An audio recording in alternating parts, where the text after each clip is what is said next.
un homme politique digne de la Côte d'Ivoire peut s'occuper de toute la Côte d'Ivoire, c'est normal. Un homme politique digne de la Côte d'Ivoire peut se vanter de s'occuper de toute la Côte d'Ivoire, mais il doit au moins avoir fait quelques réalisations à Yopougon. Un homme politique digne de la Côte d'Ivoire peut avoir réalisé, un homme digne de la politique en Côte d'Ivoire et de la Côte d'Ivoire, je répète, un homme digne de la politique en Côte d'Ivoire et de la Côte d'Ivoire peut se vanter d'avoir réalisé des choses un peu partout, mais il doit au moins citer des réalisations à Yopougon. Mais oui, parce que tu ne peux pas te dire que tu es un homme politique en Côte d'Ivoire et que tu n'as même pas fait quelque chose à Yopougon. Mais non, il doit au moins, même si c'est, je ne sais pas, un digne de la Côte d'Ivoire doit pouvoir sortir des réalisations concrètes sur Yopougon.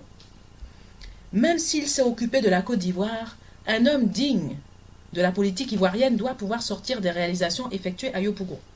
Donc aujourd'hui, je voudrais vous parler d'un monsieur, monsieur Tidiane Thiam, qui était ministre du Plan et du Développement à l'époque, qui a effectué des réalisations dans ma commune à Yopougon, que je félicite d'ailleurs.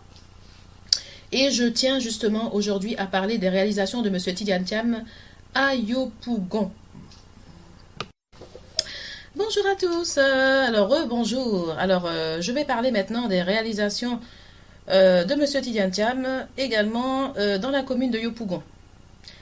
Donc, déjà, durant les années passées en Côte d'Ivoire, il encourage le secteur privé au développement des infrastructures.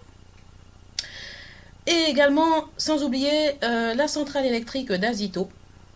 Oui, la centrale électrique d'Azito, ça c'est important. Donc ça c'est au niveau de Yopougon.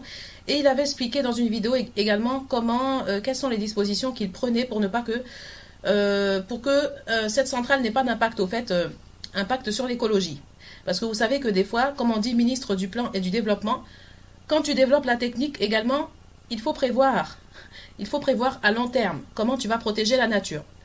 Donc c'est ça qu'on appelle un vrai ministre du Plan et du Développement. C'est un ministre qui crée, mais qui à la fois prévoit sur le plan écologique. Et également, il y a eu la rénovation de l'aéroport d'Abidjan. Oui, ça fait des années que je ne suis pas retournée en Côte d'Ivoire. Donc ça, c'est juste génial. Je m'imagine dans un avion survoler la Côte d'Ivoire. Oui, c'est génial. Survoler la lagune, survoler mon village ébrié. Oui, parce que moi, je suis ébriée, je suis ébriée, donc survoler la lagune de Mami Wata. Survoler la lagune de Mami Wata, là, ça je m'imagine déjà. Donc, la construction du pont Riviera Marcory. Et voilà, en plus, il est finalisé quelques jours avant le coup d'État. Bon, il fallait s'y attendre. Hein. Ce fameux coup d'État, c'est horrible. Horrible. Alors, il avait également un programme de privatisation de grande ampleur du réseau téléphonique, des services, de la production d'électricité, des aéroports, du réseau ferroviaire et de nombreuses sociétés du secteur agricole. Ah, très intéressant. Je tombe sur un passage très intéressant de l'histoire. Durant cette période, il a construit plusieurs analyses sur l'évolution de son pays jusqu'en 2025. Ça, c'est bien. Vous voyez ce que j'aime? Ce que j'aime, c'est la planification. Oui, la planification, le fait de se projeter, de ne pas faire les choses à court terme. L'endurance, la planification, c'est ça que j'aime. Pas d'un point de vue personnel, mais ce qui est apprécié en général. Oui, généralement par les populations, c'est la planification.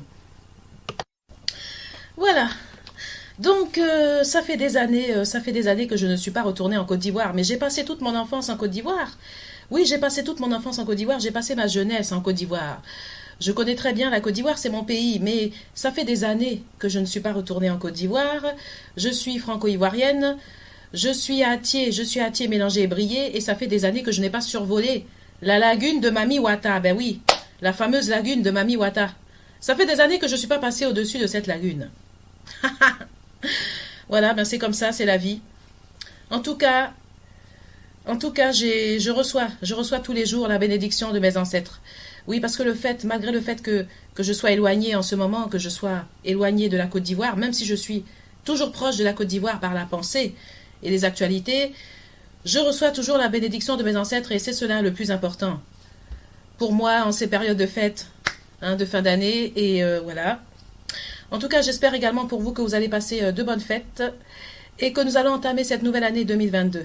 Voilà, réaliser tous les projets que nous avons prévus. Et surtout, n'oublions jamais, ce qui est important, c'est voir les choses à long terme, prévoir, également sur le plan écologique, avoir une politique écologique importante. Ici en Europe, on y pense à l'écologie. Donc pensons-y aussi comme on y pensait déjà à l'époque en Côte d'Ivoire et continuons dans cette optique, dans cette visualisation, voir les choses à long terme, visualisation et surtout ce qui est important, ne jamais se décourager dans la vie et aller jusqu'au bout. Ne jamais se décourager dans la vie.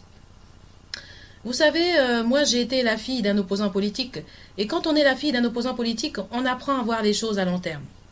On se dit d'accord, aujourd'hui on essaie de m'intimider, comment je vais finir demain, comment je vais réagir, comment je vais répondre et comment je vais. Je vais prévoir. Parce que au fait, qui prévoit s'en sort. Moi, c'est mon proverbe, hein. Qui prévoit s'en sort. Oui, qui prévoit s'en sort.